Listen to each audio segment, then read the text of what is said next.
여러분 반갑습니다. 손영식 목사 성경 강해, 이번은 18번째가 되겠습니다. 오늘 주제의 말씀은 동방박사의 별, 동방박사들의 별, 그리고 재림의 별, 동방박사들의 별, 재림의 별, 이 주제가 되겠습니다. 우리가 믿는 기독교 복음은 우연히 갑자기 이루어진 것이 아닙니다. 세상적인 우화나 신화나 설화 같은 것이 아닙니다. 수천 년 전부터, 수백 년 전부터 예언된 복음입니다. 그리고 그 예언이 그대로 이루어진 성취된 복음입니다. 그리고 2000년이 걸려서 나에게 찾아온 복음입니다. 내가 그 복음을 믿어서 구원받은 사람은 다른 사람도 믿어서 구원받도록 전파해야 할 복음입니다. 예언의 복음이요, 성취된 복음이요, 찾아온 복음이요, 전파할 복음입니다. 성경 66권의 주제는 하나님의 사랑과 구원입니다. 하나님의 사랑과 구원. 성경의 주인공은 메시아 되신 예수 그리스도. 그래서 신구약 전체는 메시아에 대한 얘기입니다. 오실 예수, 오신 예수, 다시 오실 예수입니다. 그래서 신약 성경 첫 절은 마태복음 1장 1절이죠. 아브라함과 다윗의 자손 예수 그리스도의 세계라 라고 새로운 세계가 도래한 것을 선포하고 있습니다. 하나님께서 아브라함을 택하시고 아브라함의 씨에서 메시아가 나실 것을 예언하십니다. 아브라함, 이삭, 야곱, 요셉, 이렇게 해서 애굽으로 건너갔죠. 애굽에서 400년 동안 종살이를 하면서 큰 민족을 이루었습니다. 그래서 모세의 인도함을 받아서 애굽은 바로는 마귀의 세력을 대표합니다. 마귀죠.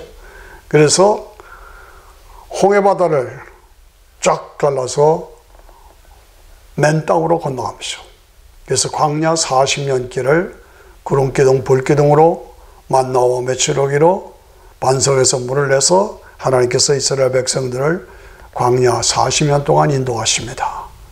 드디어 마지막 판에 모압 지역에, 가나안 땅으로 들어가는 직전에 모압 지역에 도착하게 됩니다. 그런데 모압의 그 왕이 발락이라는 왕입니다. 그런데 이 사람이 보니까 너무너무나 무시무시하게 이스라엘 백성들이 떼를 지어서 몰려오거든요.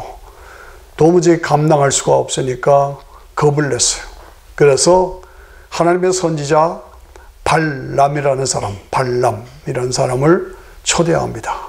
내가 너에게 금과 은과 돈과 명예와 권세와 모든 것을 다 줄 테니까 와서, 저 이스라엘 백성들은 하나님의 백성들이니까 당신은 하나님의 선지자 아닙니까? 그래서 하나님의 이름으로 저 이스라엘을 저주하십시오. 저주해 주십시오. 라고 부탁합니다.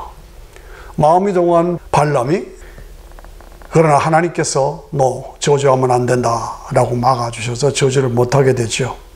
여기서 발락과 발람, 이 두 이름은 성경 신구약 계시록까지 나오는 대표적인 하나님을 대적했던 세력이요, 하나님이 기뻐하지 아니하시는 세력이에요. 발락은 세상 세력, 적 그리스도의 세력을 대표하는 것이고, 발람은 타락한 거짓 선지자, 부패한 성직자의 대표로 우리가 알 수가 있습니다. 이 두 발씨, 발람과 발락, 드디어 높은 산에 올라가서 3번이나 옮겨 다니면서 저주하라고 요청합니다. 그래도 계속 저주가 안 나오고 축복만 나오죠. 예, 결국 저주를 하지 못하고 끝나고 맙니다. 그런데 민수기 22장, 23장, 24장에 걸쳐서 3장이나 걸쳐서 아주 길게 세밀하게 걸쳐서 나오는 이야기가 무슨 내용인가? 왜 이렇게 오래 길게 세밀하게 하는가? 결국 따져보면 한 절입니다. 한 절. 민수기 24장 17절 한 절 때문에 석 장이나 되는 긴 스토리가 전개되고 저주가 축복으로 계속 바뀌면서 나옵니다. 그런데 축복의 핵심은 무엇이냐? 결국은 메시아 탄생에 대한 것입니다. 예. 민수기 24장 17절에 보면 내가 그를 보아도 이때의 일이 아니며 내가 그를 바라보아도 가까운 일이 아니로다. 한 별이 야곱에게서 나오며 한 홀이 이스라엘에게서 나와서 일어나서 모압을 이편에서 저편까지 쳐서 파하고 또 소동하는 자식들을 다 멸하리로다. 여기서 한 별이 나올 것이다. 한 홀이 야곱에서 나오는 것이다. 장차되어질 일이다. 이 메시아의 별, 메시아의 통치, 이것을 예언한 것입니다. 그래서 주변의 악의 세력들을 다 멸할 것을 멸하고 말씀하고 계십니다. 하나님께서는 거짓 선지자, 가짜 선지자들을 통해서도 이스라엘에서 세상을 구원하는 메시아가 탄생하실 것을 온 땅에 선포한 것입니다. 그렇습니다. 인간의 타락과 죄악 속에서도 인간을 구원하시려고 하는 하나님의 계획은 반드시 이루어진다는 것을 말씀하고 있습니다. 우리의 인생길은 광야길 같습니다. 민수기는 광야의 길을 얘기하고 있습니다. 이 고난의 길에서 인생 문제의 해답은 오직 메시아 되신 예수님 뿐이라고 하는 것을 선포하고 있습니다. 그렇게 발람이 저주하니하지 않고 축복을 하고 그 축복의 내용은 장차 한 별이 나와서 한 홀이 나와서 세상을 통치하게 될 것이다 라고 하는 메시아의 예언을 선포한 겁니다. 그런데 이 한 말씀을 붙잡고 놀라운 사건이 벌어집니다. 그로부터 발람이 예언한 때로부터 1500년의 세월이 흘러서 페르시아 지역, 지금 이란 지역이죠. 동방에 박사들이 있습니다. 이 박사들이 이 한 절 말씀, 한 별이 나오고 한 홀이 나와서 이 메시아에 대한 선포가 이루어지는 이 한 절 말씀을 붙잡고 그 메시아의 별을 사모하고 기다리고 때가 되었다고 별을 찾아서 계속 연구하죠. 드디어 메시아의 별이 나타났습니다. 환희의 기쁨이 그들 속에 넘쳤어요. 드디어 그들은 별을 따라서 산을 넘고 강을 건너서 사막을 지나서 2년의 세월이 흘렀어. 그래서 메시아의 별을 따라서 예루살렘에 도착하게 됩니다. 이것이 크리스마스의 얘기, 동방박사의 얘기죠. 예. 그런데 갑자기 별이 사라진 거예요. 그러니까 동방박사들이 당황할 수밖에 없죠. 그래서 담대하게 헤롯 왕궁에 들어갔습니다. 들어가서 유대인의 왕으로 나시니가 어디 계시뇨? 우리가 그의 별을 보고 그에게 경배하러 왔으다 라고 선포합니다. 그러니까 이란 동방에서 박사들이 와서 그런 선포를 하니까 헤롯 왕이 깜짝 놀랍니다. 아니 내가 왕인데 무슨 왕이 또 났단 말이냐 하고 난리를 핍니다. 예. 그래서 이 사건을 통해서 만약에 동방 박사들이 아니었다면 메시아의 탄생은 그대로 숨겨진 채로 덮여진 채로 지나갈 수가 있을 뻔했죠. 예. 동방 박사들의 역할이 그렇게 큰 겁니다. 만약에 그 별이 사라지지 않고 그냥 베들레헴까지 인도했더라면 메시아의 탄생, 예수님의 탄생은 숨겨진 이야기가 되었을 수 있었어요. 그런데 별이 갑자기 사라졌어. 문득 사라졌다. 그리고 성경에 보면 문득 나타났다. 박사들이 기뻐하더라. 이건 뭡니까? 별이 사라지게 함으로 왕궁으로 왕궁으로 와서 헤롯 왕에게 유대인의 왕으로 나시니가 어디 계십니까? 우리가 경배하러 왔습니다. 내가 왕인데 무슨 일이냐? 그래가지고 동방 박사들로 인해서 헤롯 왕이 들썩거리고 아기들 베들레헴 주변의 라마 지역에 2살짜리 아이들은 다 살육을 당하고 이런 엄청난 사건이 벌어진 것입니다. 이게 뭡니까? 하나님의 계획과 섭리 속에서 이루어진 것이고 이것은 역사 속에서 실제로 일어났던 사실이요 사건인 것을 증명하는 것입니다. 만민의 구원에 메시아가 탄생하셨음을 만방에 선포한 것입니다. 저는 축구선수 손흥민을 좋아합니다. 제가 손씨라서 그런지 모르겠습니다. 그런데 지난번 독일과의 축구 경기에서 1분을 남겨놓고 골키퍼까지 합세해서 막 한국을 압박하는데 1대0이었죠. 그런데 손흥민이가 골을 받아가지고 60m를 혼자 달려가가지고 골인 시켰습니다. 그래서 독일 최고의 실력자인 독일을 이긴 한국의 승리를 만방에 선포한 경쾌한 사건이 있었지요. 그렇습니다. 발람이 메시아의 별 한 홀이 나올 것이다 라고 메시아의 공을 막 하고 공을 차듯이 던지니까 1500년 후에 동방의 박사들이 그 메시아의 별, 그 메시아의 공을 축구공같이 손흥민처럼 받아가지고 그 다음에 헤롯 왕궁에 들어가서 그 안방에서 선포합니다. 왕이 나셨다. 메시아가 나셨다. 메시아가 오셨다. 왕이 오셨다. 선포하는 것입니다. 얼마나 드라마틱한 장면인지요. 그렇습니다. 2019년 크리스마스가 되었습니다.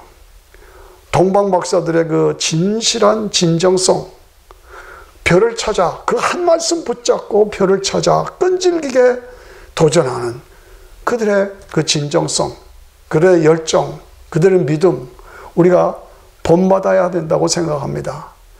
동방 박사들은 딱 한 절, 민수기 24장 17절 메시아의 별, 메시아의 한 홀, 그 한 줄을 붙잡고 자기의 인생을 걸었습니다. 모든 것을 다 바쳤습니다.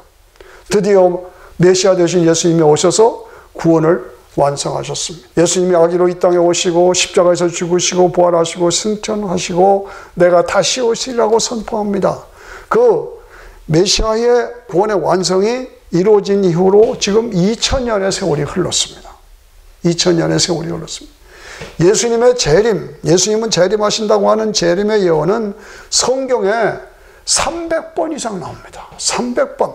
예. 매 성경 30절마다 한 꼴로 300번 선포됩니다.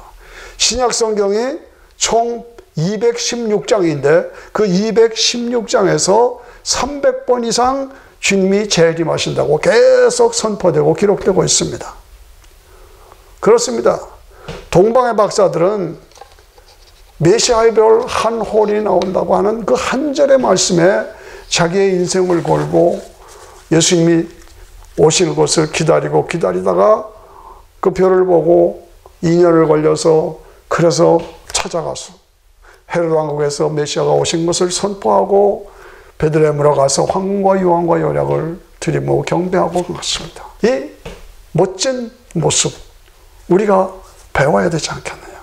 나도 그렇게 살아야 되지 않느냐. 오늘의 성도들은 오늘의 우리들은 300번이나 기록된 이 재림의 선포에 얼마나 나의 인생을 걸고 있느냐. 그렇습니다.